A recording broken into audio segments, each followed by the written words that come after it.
The Chicago Bears proved just 3 weeks ago that they're good enough to beat this Detroit Lions team, and they know what they need to do to win.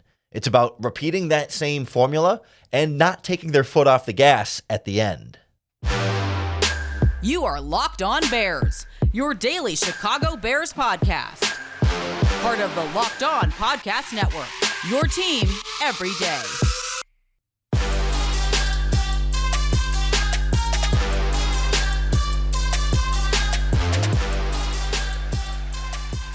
This is Locked On Bears, and I'm your host, Lauren Cox. I'm here to bring you your daily, in-depth Chicago Bears news and analysis.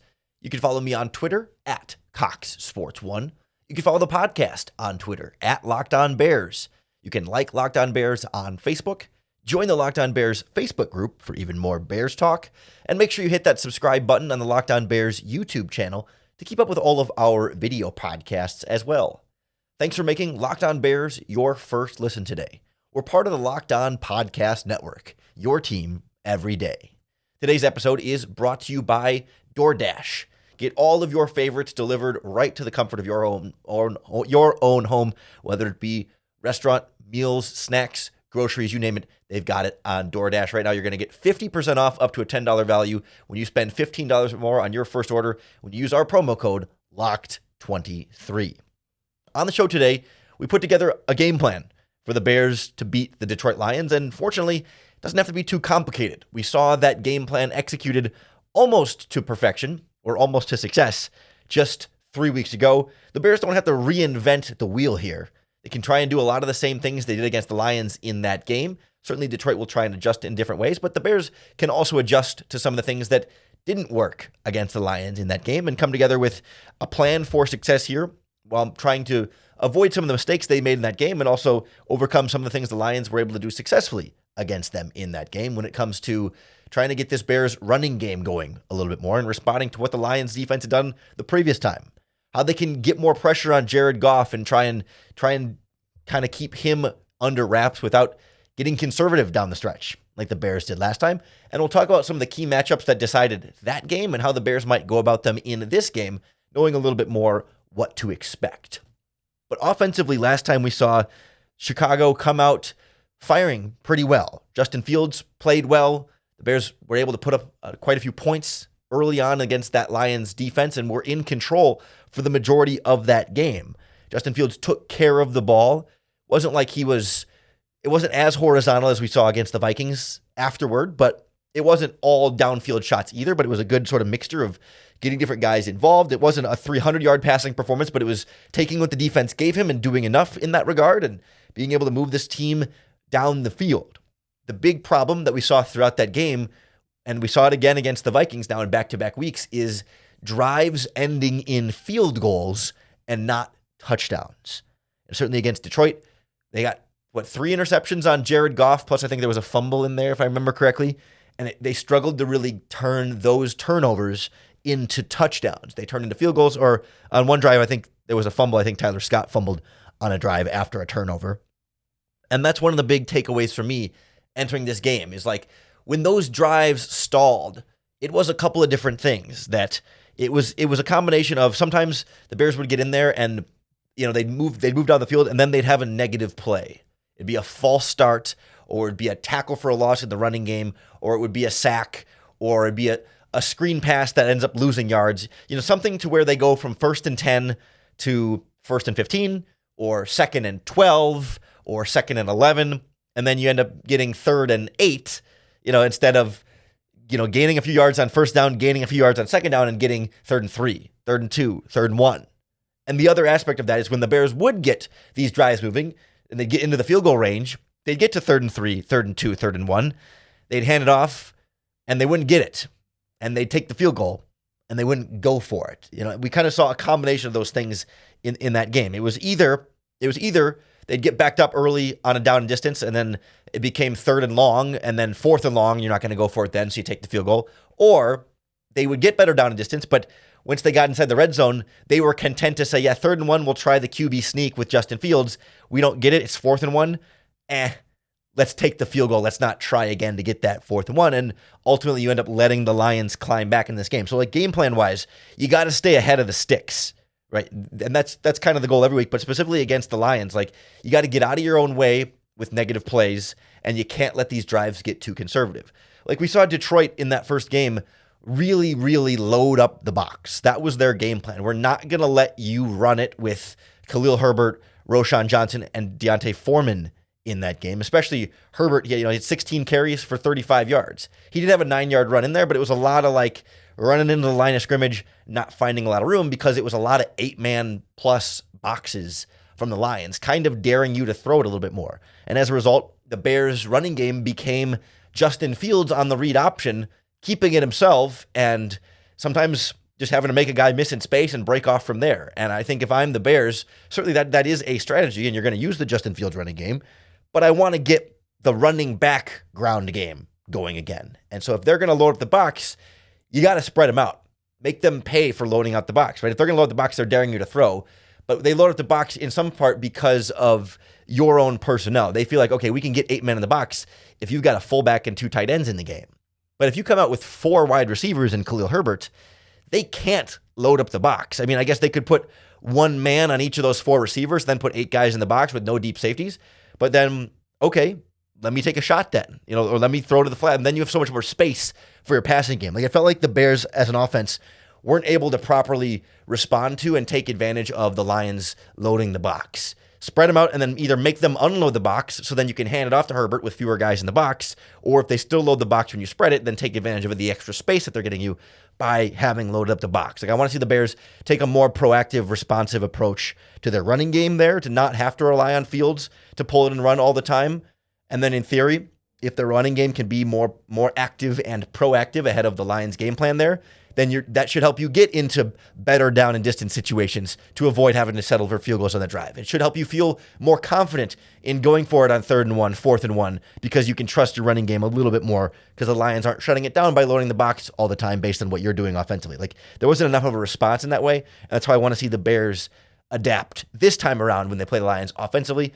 Do the same kind of things you were doing with Fields in the passing game. It was working. Do the same kind of things you were doing with Fields in the running game. It was working, but revamp things a little bit with the rest of your running game.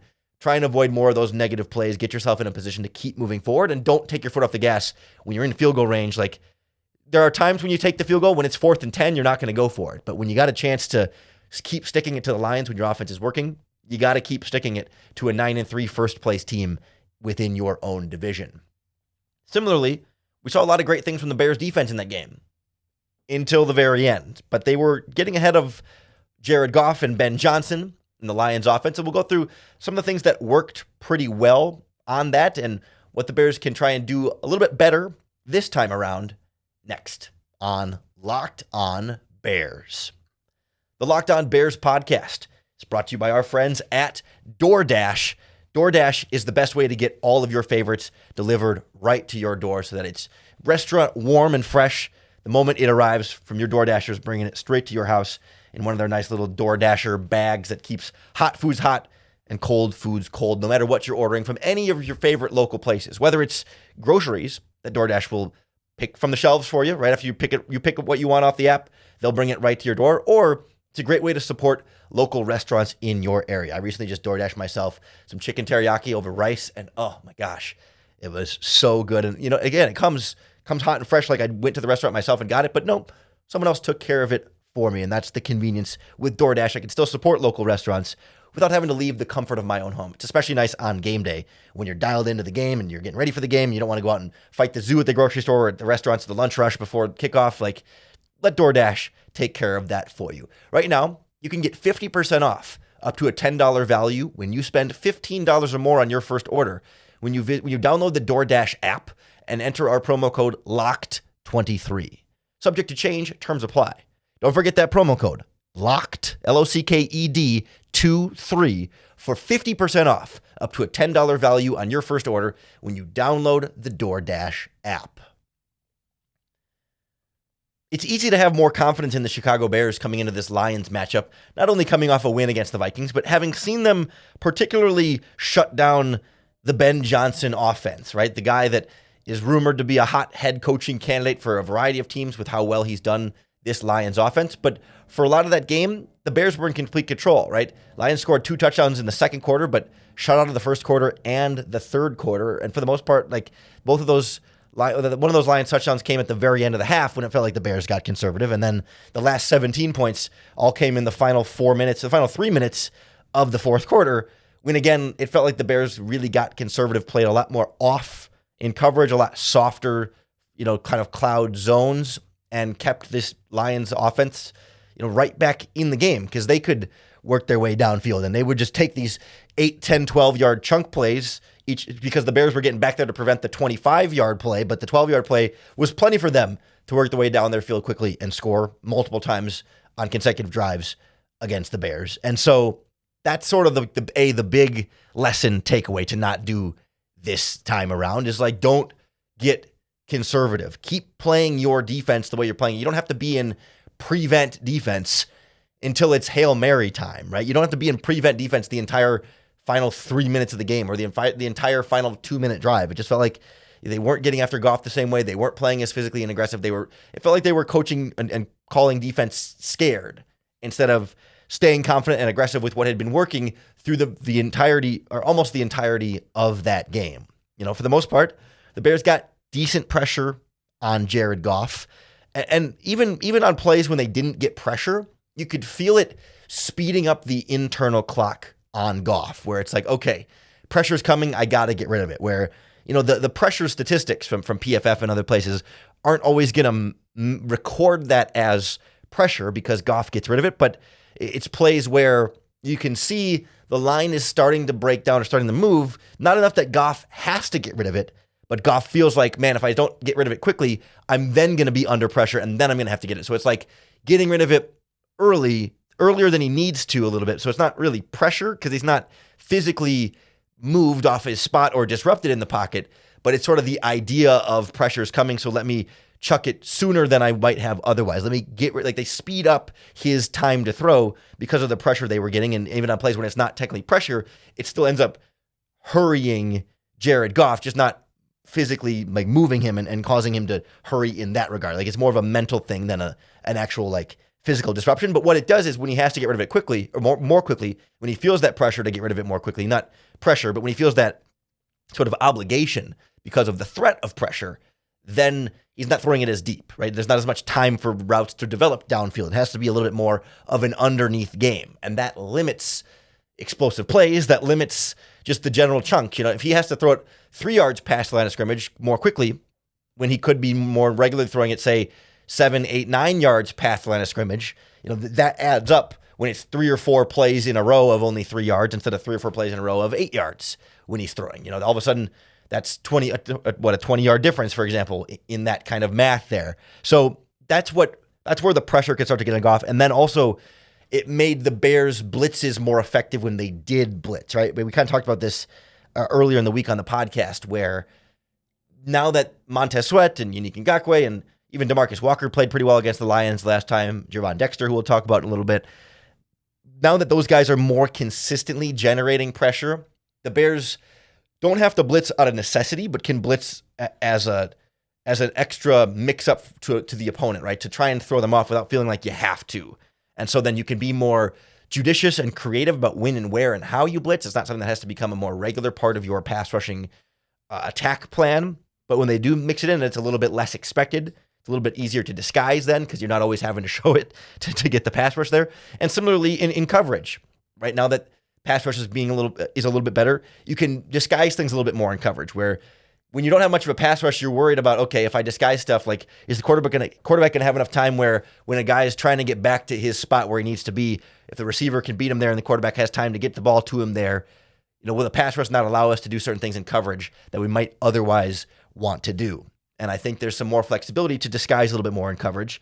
And that's something that I think both of those things helped generate those turnovers against Jared Goff last time. Some of it is always luck, right? I think at least one of those was either a dropped pass by a receiver or a tipped pass by a defensive player. And we saw that a couple times against the Vikings this past week too, or this past game as well. Some of it is guys being in the right place and the right time. And that there's a skill to that. But some of it's just like, it's an oblong ball that bounces funny. And sometimes stuff will not intentionally happen, but it will turn into a turnover from being in the right place at the right time. But some of it was, TJ Edwards stepping in front of a pass or Tremaine Edmonds knowing where to be in a coverage. And like that is a part of the Bears showing different things in coverage early in the season and the Lions studying that. And then the Bears tweaking that and showing something that might look similar, but then responding differently. And, pre-snap versus post-snap, or, sort of having guys, disguising coverage in terms of like, it's still going to be a cover 2 or still going to be a cover 3, but normally a safety goes here in that coverage and a linebacker goes here or a cornerback goes here. But now we're going to have the safety go where the cornerback usually does, and maybe the cornerback go where the safety usually does. And so it's the same coverage, but it looks different because different players are moving into different into zones they might not normally be in. And that's where you can try and, fool a quarterback or make him think he's seeing one thing, but then realize, because the safety's moving there, it makes it look like a different coverage, but actually he's just in a different spot in the same coverage that I thought it would have been otherwise. And that's how you get, that's how you start to get interceptions based on disguised coverage. Like, it's not something that a veteran quarterback like Jared Goff is going to get fooled on all the time. And it's not always as simple as just fooling him to get an interception. Sometimes, you just miss the throw or misread or miscommunication, but it's something that certainly contributes to that for this Bears defense. It's something that they need to continue to do again. Like, I don't think it's reasonable to expect 3 more interceptions of Jared Goff. He's not a reckless quarterback. He's not someone who's turned it over a lot all season. He's turned over 8 times this season, and I think 3 of them came against the Bears in that one game. So all of their games this season, he's only thrown 5 interceptions in, what would that be, 11 other games? So he averages literally less than 1 interception per game. We can't expect 3 every time from this Bears defense, but Goff did fumble it 3 times the following game against the Green Bay Packers. Like, he has been turning the ball over. And we heard yesterday from Matt Deary on Locked On Lions that Jared Goff in winter weather games, I think the touchdown to interception ratio was 7-7. Like, he's a lot less efficient and a lot more turnover prone comparatively in cold weather games, when it's windy in the conditions of Soldier Field, as we're expecting on Sunday. I'm not sure exactly what precipitation-wise, but still, there could be some opportunity there for Goff mistakes. The Bears absolutely have to take advantage of those defensively, and then, like we just talked about, the offense has to do some of that more. And then just when you get to the end of the fourth quarter and the end of the half, this defense cannot take their foot off the gas, back off in coverage, and let the Lions take their free plays all the way down the field until they get into the red zone, and then you got to buck up, and then at that point it's too late, and mistakes start to happen, and one thing leads to the other. That's how the Bears collapse against the Lions. Avoid the collapse this time. Easier said than done, but I think we've seen that this Bears team is capable of it, and they avoided it. They finished out on top of the Vikings. They learned how to win that game, so they got to apply that ability to learn how to win, to do it this week against the Detroit Lions. Doing so, it's going to come down to winning a lot of the same one-on-one matchups that helped decide that first Bears-Lions game, the things that the Bears did well in those one-on-ones and the areas where, they struggled, and it ultimately helped help bring down what they were able to do then. We'll go through what to expect from Amon-Ra St. Brown, Aiden Hutchinson, and an injury situation on the Lions offensive line that the Bears should absolutely be attacking next on Locked On Bears. The Locked On Bears podcast is brought to you by our friends at PrizePicks, the better way to do daily fantasy sports, because PrizePicks puts you in complete control. They set a projection for every player of some sort of stat, passing yards, rushing yards, touchdowns, you name it, and then you decide whether they will perform better or worse than their PrizePicks projection, and you can win up to 25 times your money on your pick. So right now, Justin Fields' PrizePicks projection is 198.5 passing yards. You can pair that with any other number of players, 2 to 6 players, and if you get your picks right, you can win big at PrizePicks. It's really fun. It makes it a more exciting game to watch because you're waiting to see, is that guy going to get enough yards to really hit your PrizePicks?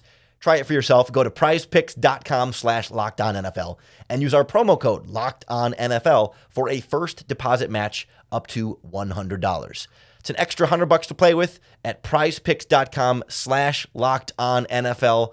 Promo code LockedOnNFL. PrizePicks, daily fantasy sports made easy.